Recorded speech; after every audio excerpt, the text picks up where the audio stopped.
against corruption, cinema against corruption. So the first part will talk about the program of the festival, and second will be a discussion media against corruption. So now I invite a representative of Goethe-Institut, Katarina Görig, please. Unfortunately, Beate Köhler was not able to join us. Katarina Görig is assistant on cultural programs. Then I invite Benjamin Best, director of the opening film festival Dirty Games, and Denis Bihus on Babinets, and Dmytro Hnap, please join us. These are journalists, investigative journalists that we would talk about in our program. In the beginning, I'd like to show a small clip of our festival for those who have not seen it. You can turn it on, please.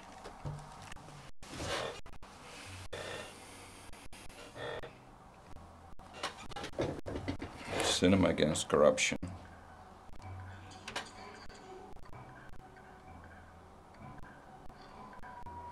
Dirty Games. Jury Prize of Cannes Festival 2008. Berlin Festival 2013. The Pose of a Child.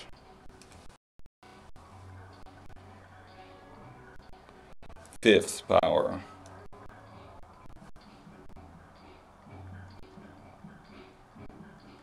The System.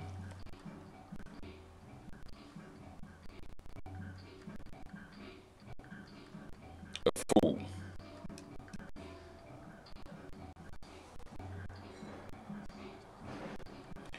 Investigative journalism.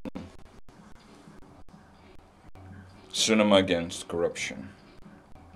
14th, 19th of September at Kyiv's Rus movie theater. Thank you. And now I'd like to give the floor to Ms. Katarina Görig, and I'll ask her to share with us about general idea of the festival.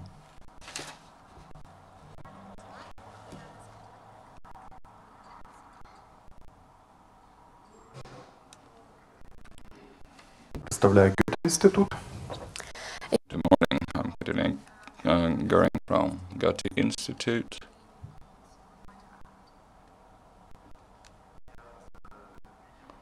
I look forward to today's opening of movie or Cinema Against Corruption Festival.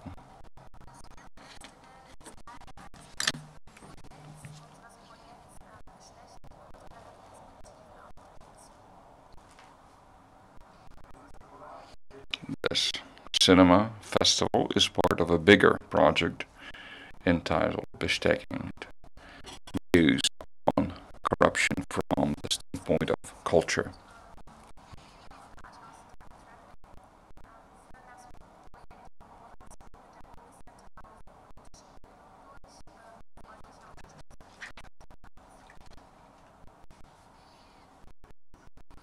Institute Goethe and Arthaus Traffic are running this festival together with a political education center and with friendly assistance of Ministry for Foreign Affairs of Germany.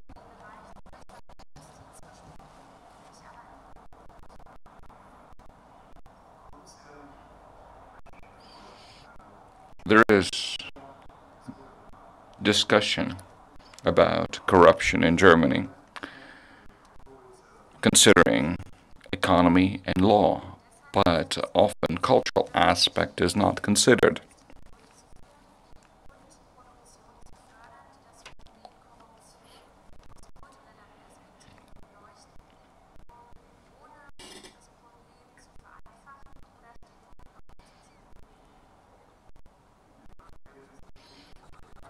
So, Goethe-Institut decided to run a cultural project to support works of art that describe cultural aspects of corruption without simplification or stereotyping.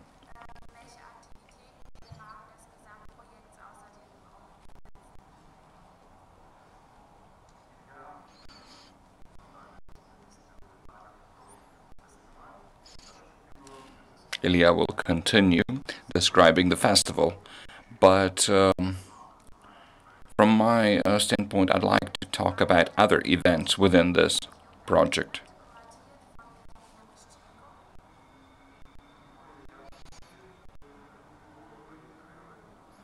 Last Friday, we opened a Grey Cube exhibition that is curated by Katarina Görig.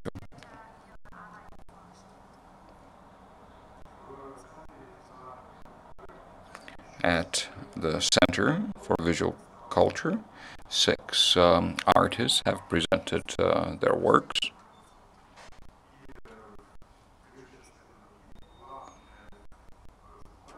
Majority of these works were created for this particular exhibition.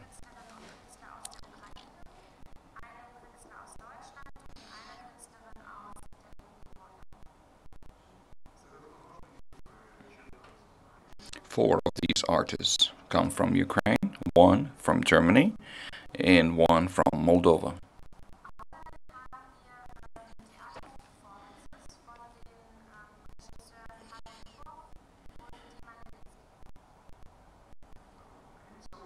In addition, we have scheduled theatrical performances by Pavel Sheremet and Dmytro Hnap.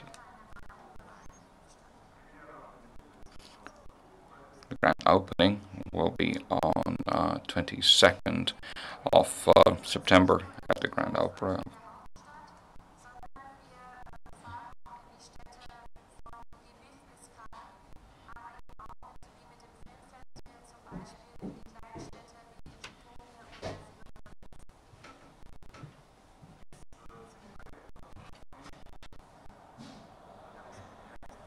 We are cooperating with this project not just in the capital, in Kyiv, but also we make visits to different regions, cities like Lviv or Kharkiv, as well as such towns.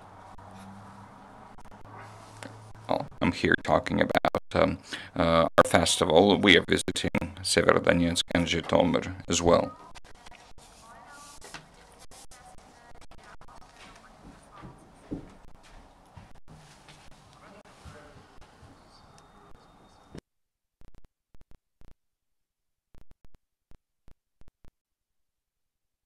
And to conclude, we'll have a festival in Moldova as part of exhibition and a festival, as well as performances.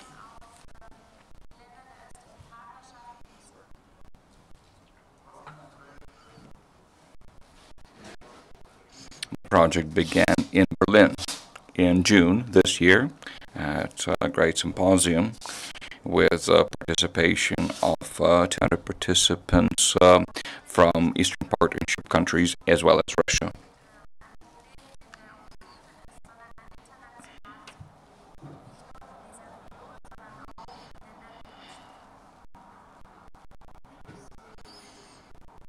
Through exhibitions of this type, we try to show that corruption is not just a problem for Ukraine, but it's an international problem, which is also true for countries like Germany.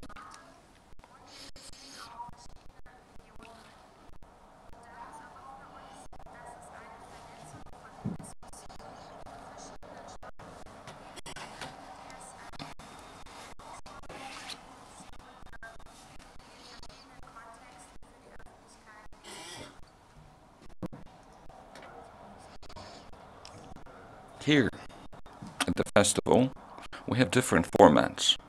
Present, formats that would be demonstrated in different regions. So we look forward to various discussions, diverse events, to allow a view from different perspectives to understand the challenges of corruption in different aspects and contexts. Thank you. I will repeat. The festival is starting today, 14th of September. Will be organized in 6 cities: Kyiv, Zaporizhzhia, Kryvyi Rih, Poltava, Severodonetsk, Zhytomyr. Before, movie activists can have a festival in their own towns or cities throughout Ukraine. Just apply and get material for festival. The shows are free, but you need to register at the site of the festival and come to these movies. We are showing 5 films that have been already awarded at different festivals, like Pose of a Child, a Romanian film, Fifth Power, Story of WikiLeaks, Fool, a film from Russia, Yuri Bykov, and The System from Germany, Mark Boder.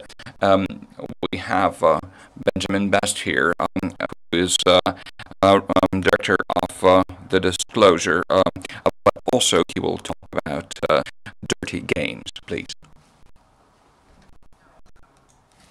Vielen Dank.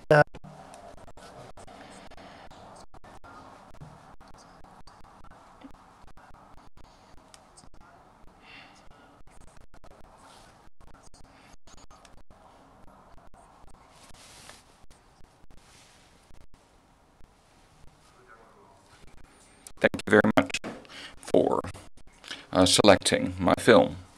This is a great honor for me to be there, to be here, and I look forward.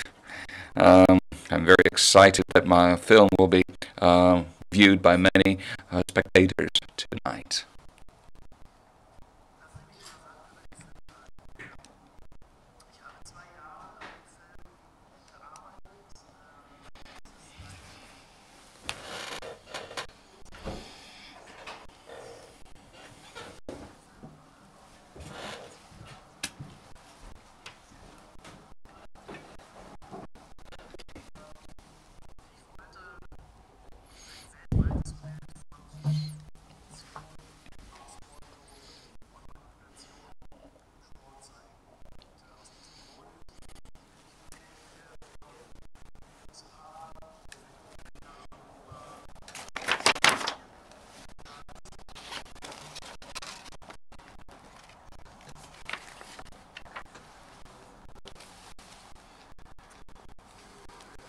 Allow me to share some words about my work. I worked on this movie for 2 years. That's an independent production, and it's very important for me. I financed it exclusively by myself. There is no TV channel that stands behind it. I just wanted to show corruption, exploitation, manipulations in sports. I was looking for different stories, and I traveled to different parts of the world, beginning with the United States to South America, Europe, and Asia.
you have already discovered,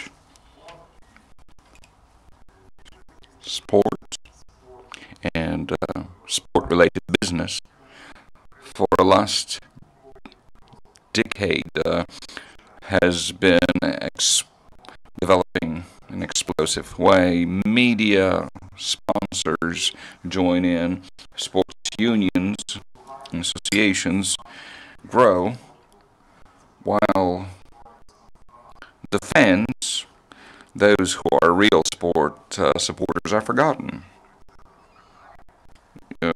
Let's take Qatar Football Championship. Let's look at conditions that people are forced to work in there. And when you see all that, you lose all pleasure from sports, because you discover that it's all about money exclusively, a lot of money, forgetting those people who everything is done for.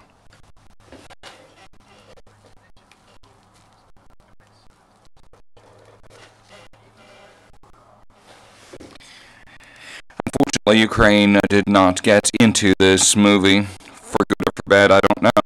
I'm just give you a spoiler alert, but maybe because of this visit, Benjamin, you will film about Ukraine as well. Thank you for visiting us. Now we'll move to investigative journalism.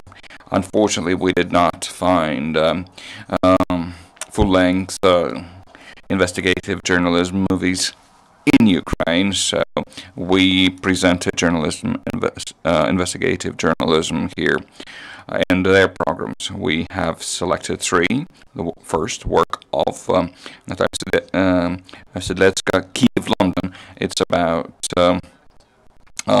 from Ukraine with money. Then investigation of murder of Pavel Sheremet and Babinets and Dmytro Hnap are present here for that. And also we have investigation of our money program, and that is Dennis Bihus, about corruptive schemes of Serhiy Chebotar, ex-deputy minister of Interior. Serhiy Chebotar, it's an old case, 2015, right? I will use my phone. That is 2015. Yes. Is this a concluded investigation? I know you have many corruption disclosure works. Is it about attack or land schemes? Actually, the land schemes case was closed successfully back then. So deputy minister became an ex-deputy minister of Interior, which is already an achievement because he had to leave the system. To my great regret, he was not fired. He left on his own accord. But that is a real result that we achieved. About the second case, the story is not just about corrupt schemes of this person and their surrounding, but also there was an attack against a filming crew, a relative. Is it brother-in-law of Mr. Chebotar, and their colleagues attacked the filming crew. They took all equipment from them, so that was banal robbery. The case is still ongoing because it's very hard to indict someone who is very known, but he's also relative to ex-deputy minister of Interior. So there is no conclusion yet. What are the changes? Well, the case is in the court, and I will not make final assessment about the outcomes. We've seen some court sessions where journalists actually were indicted.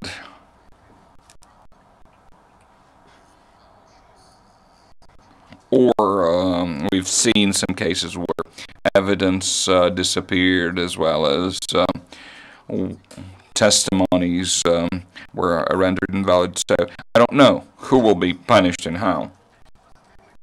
Do you have any positive experience of investigative journalism where actually someone was criminally liable? We have about 10 criminal cases that were started as a result of our material publication. Journalists, as well as lawyers, or together with lawyers, can launch or force a launch of criminal investigation, but carrying through to the court, it's a different matter, and I'm not sure we can brag about something here. Yes, we can say some criminal cases were open as a result of our investigation, but now criminal proceedings, that's outside of our influence. Yes, Anna, tell us. We wanted to show your film about murder of Pavel Sheremet, but is this film related to corruption? What do you think?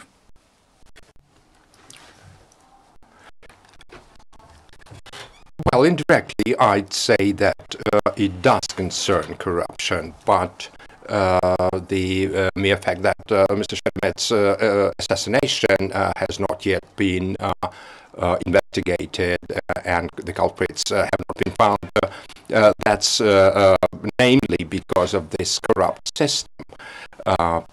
But that's our guess as of yet, because it might also be that this is just a difficult case, difficult investigation. The assassination, there was a fact, established fact that there was a security service of Ukraine employee not far from the car to which this explosive was attached, that exploded and killed Mr. Sheremet. The service itself says that that man had retired before that, and he didn't have any relation to the security service of Ukraine at the time. But still, we do not see any effect of this investigation yet, and this prompts us that it might as well be a result of corruption that we discuss now, that we are discussing now. Well, thank you very much, first of all, for having invited me to this event. Let me start with saying that corruption investigations and the cases related to them should not be boring for the public if you show them through the feature films.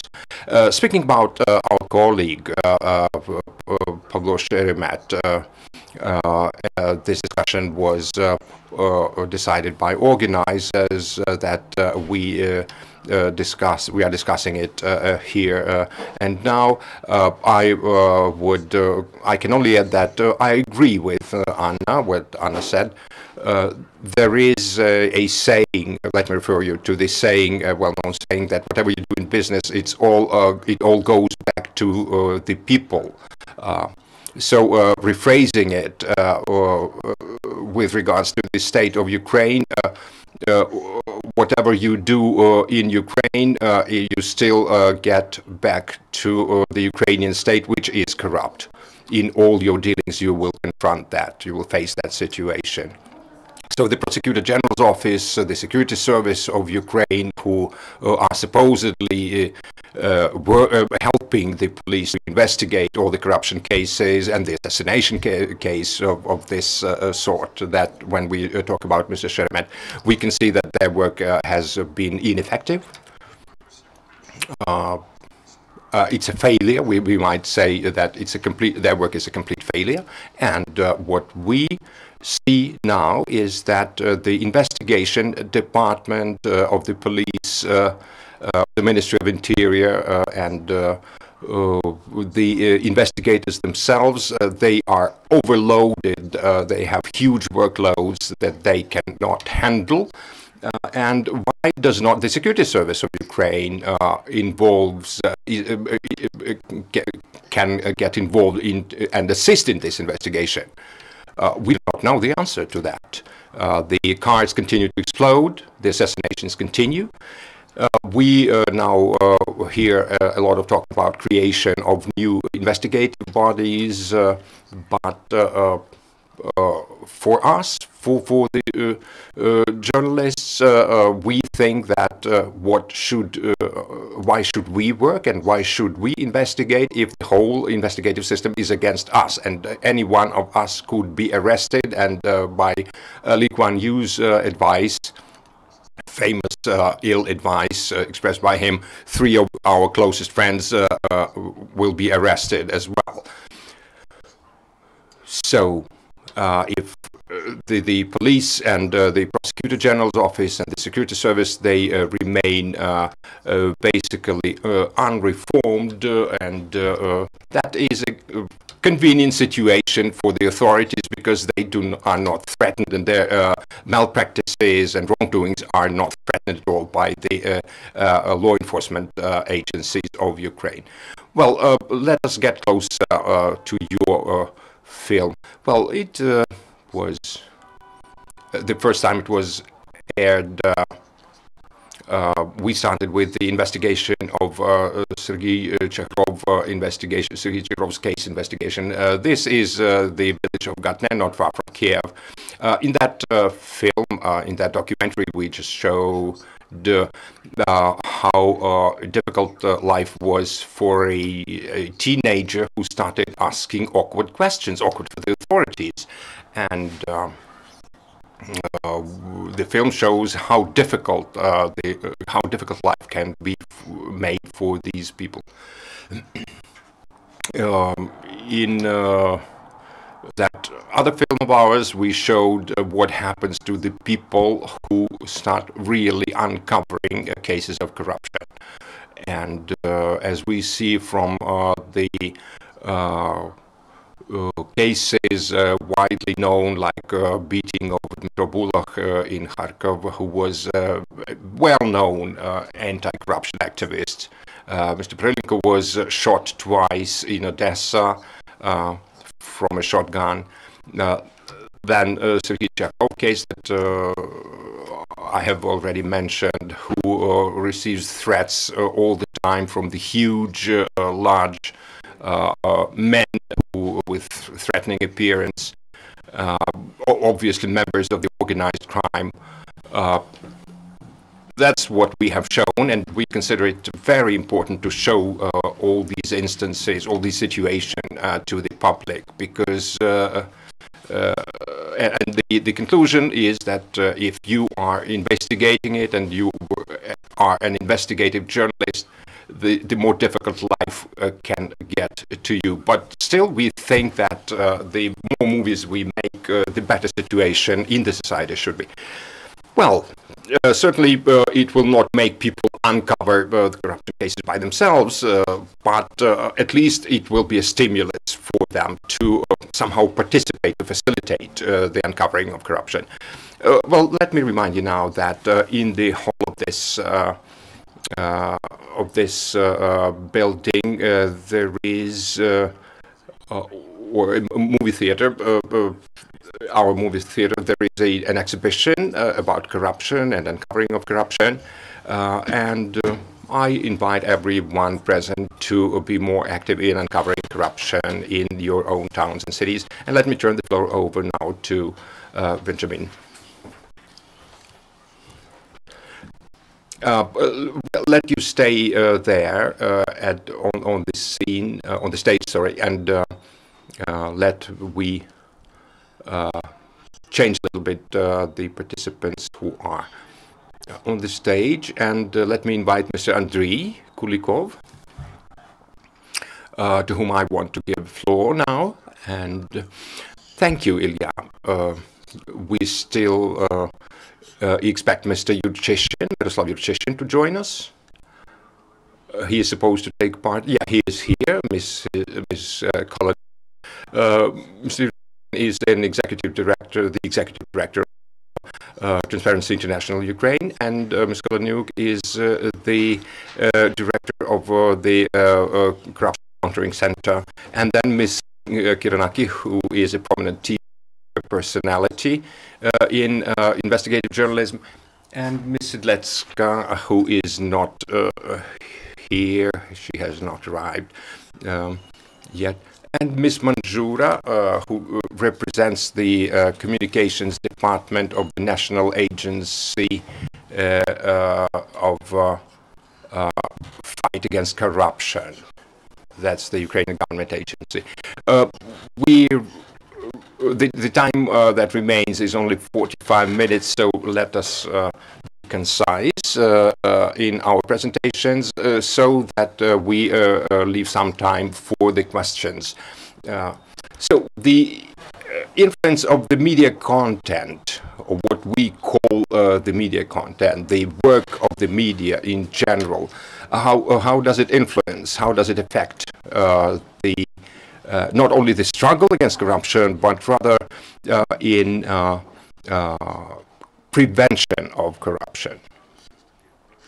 When we think also about the sources of corruption. So it's interesting for us to hear the views, the opinions of the journalists themselves, first of all. Well, it seemed to me that I have exhausted my time, but if you ask me, let me just refer you to a small example. I still think that years of investigative journalism that I have spent in investigative journalism have not been in vain.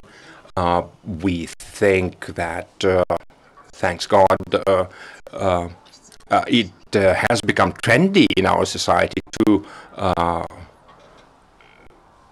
uncover, to fight against corruption. There is a lot of more and more activists appear in the regions, emerge in the regions who actively engage themselves in fighting corruption. What do you think is the difference between the real corruption busters, let's call them so, and the people who are just affected by this fashion, so to say, by that fight against corruption being en vogue, as they say? Well, I think there is a demand in society, and that demand to fight corruption is growing. Because if we compare the situation to what the situation was 5 or 6 years ago, when people learned that we were engaged in investigative journalism, they were just telling us, "What, are you mad? Are you crazy?" Now it's not. The situation has much improved by now. So, as according to the dialectic law of the unity of controversies, the quantity is transformed into quality gradually. So, this is to say that in the struggle against corruption, nobody, including the media, are not protected against the agents of corruption. Let me invite now Ms. Kiranaki to, in all that situation, in my view, from the standpoint of public opinion, was that the prosecutors were elevated, anti-corruption prosecutors were elevated very much by the media, and then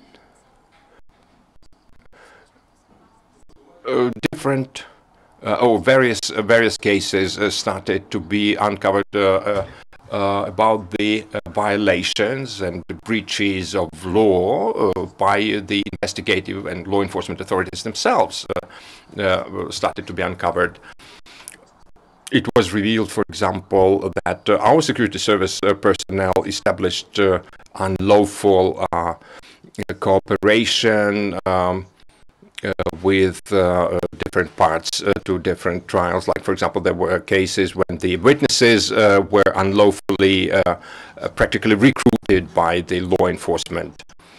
Thank you. Thank you very much. Now we have Ms. Manjura, who represents the communications department of NABU, of this anti-corruption agency. But I'm not giving, not turning the floor over to her, but rather to Ms. Kolonyuk, who can tell us about the persecution of